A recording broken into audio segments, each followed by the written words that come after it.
We have such sights to show you. It's surprising to me that this film isn't getting more buzz, especially considering the Stephen King name brand. But then again, considering how the tone appears to be played straight and that it doesn't have that Stephen King-ness to it, I can at least understand why it isn't being slotted in amongst the rest of his filmography.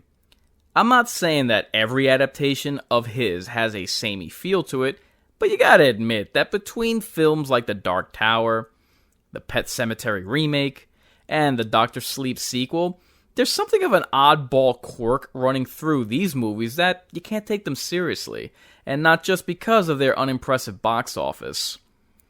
During the 2000s, there were these string of almost good horror movies that dealt with childhood trauma manifested by apparitions.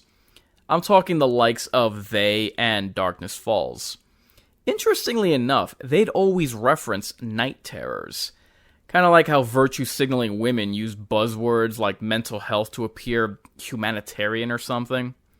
This movie looks like it belongs in that category, yet elevates that subgenre.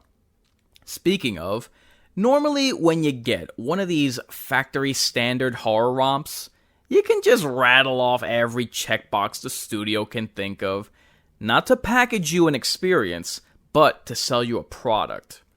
Here, though, they've seemingly hit all their marks that you'd expect in a Boogeyman story. From the aforementioned closet and under-the-bed hiding spots, to a child waking a grown-up regarding something in their room. From the broken adult all too familiar with the phantom, from exposure to it and trauma by it, to the creature's seeming aversion to light. It's all handled with much appreciated attention to detail. These are all the hallmarks you'd expect from a Boogeyman story.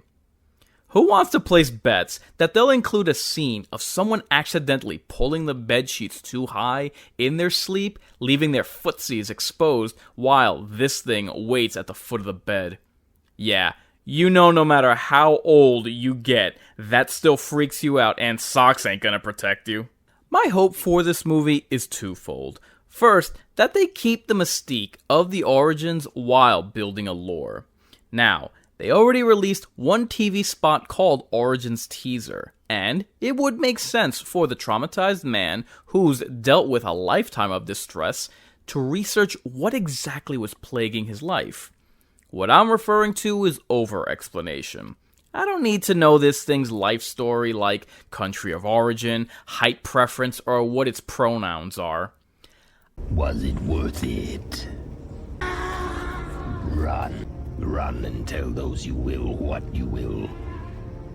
Tell them there is something loose, but tell them quickly, while you still have a soul.